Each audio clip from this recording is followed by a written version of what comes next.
Hey lovelies, it's MLP with Lovely Lulu Designs, and in today's video I'm going to be sharing with you part 2 of my Epoxy 101 resin series for tumblers, and today we're going to be discussing epoxy resin and your health and safety.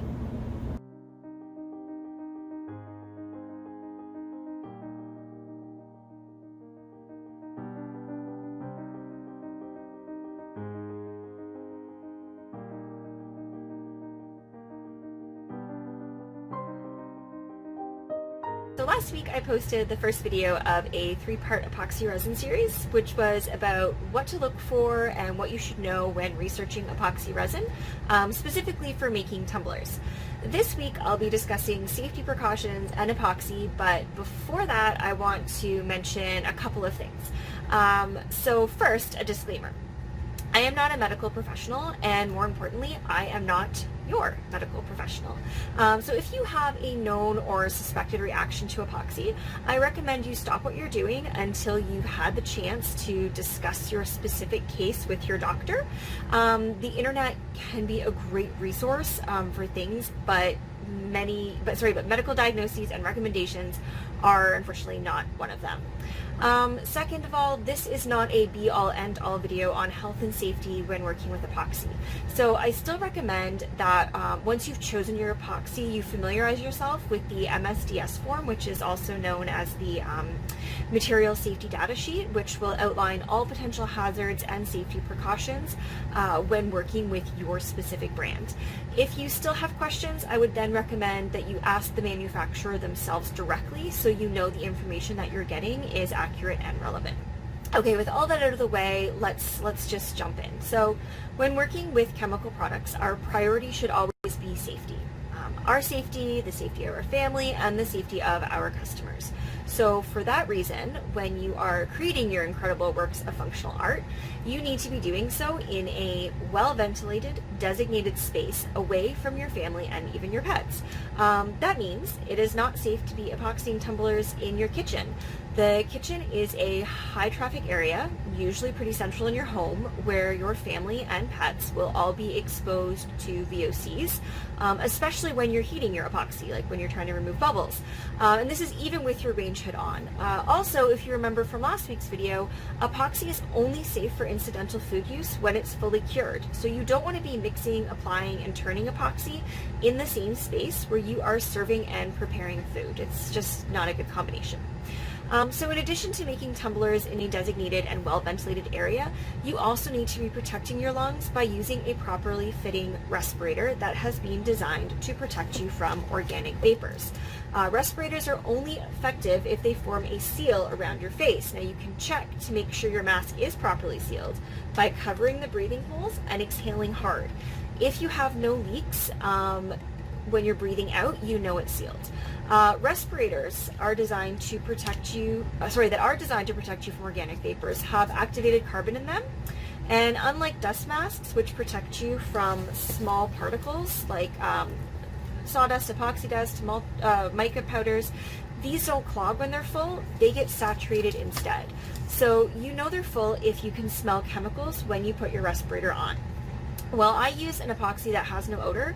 I use my mask when spray painting, airbrushing, when I'm using acetone, alcohol inks, or any other harmful chemical, all of which do have a scent. So when I smell any of those things in my mask, I know it's time to change the cartridge.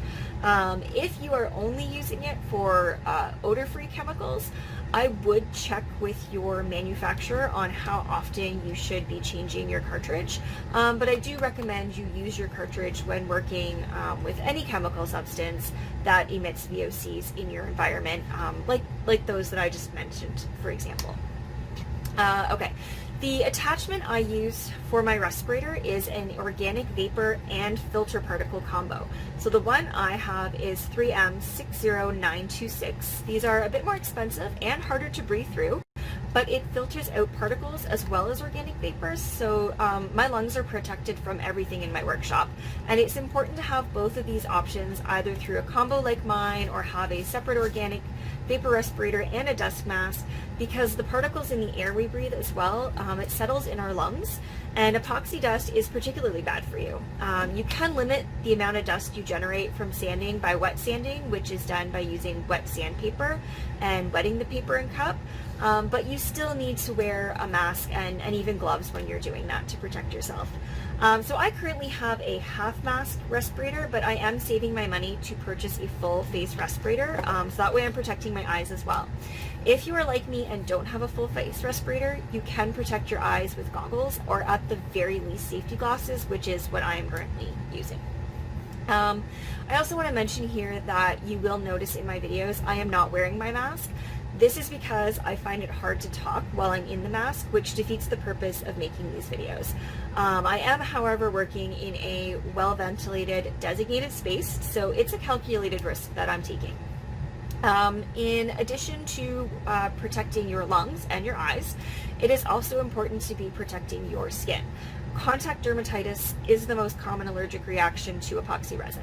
It is something that can happen immediately, or it can happen after exposure over time. So nitrile gloves are the most common way to protect your hands. Other options for applying epoxy without risking your skin include silicone brushes. They look like this and are available at a number of different places. I got mine, however, from M&Cat. If I'm being honest, I'm not the best at working with this, so I've been practicing on everything but final coats. You can also get nitrile or silicone finger cots. They look like this, only they're longer and they cover your entire finger. I learned this week, however, that I'm a messier epoxier, and that this just didn't work for me because I still dripped epoxy on my hands and had to clean them really well after. So that's not to say it won't work for you. So if you're interested, definitely give them a try. It didn't work for me. So what I've been doing is I've been using a lint-free cloth, like a J cloth, to wipe off my gloves really, really well, and it's allowed me to use the same glove multiple times. Finally, for people who do have allergic reactions or who maybe just want to take extra precautions, PPE suits can be purchased as well. This, however, is an item I'm not very familiar with. I don't own one, so I would love it if someone who does have experience with this item would maybe drop some knowledge on us in the comments and share what you know. There are epoxy alternatives out there as well, including like 2K urethane clear coat and Crystalac. Since this is a epoxy resin segment, however, and since I'm not personally familiar with working with these options, I'm not really going to discuss them here, but just know that there are alternatives out there if epoxy really isn't an option for you, and there is tons of information out there for you on those options as well. You just have to kind of go out and look for them. Thanks so much for watching, guys. If you like what you saw, please be sure to leave this video a thumbs up. Also, you can subscribe to my channel by clicking on my logo above, and be sure to tickle that little notification bell so you'll be informed of any future videos I post. Thank you.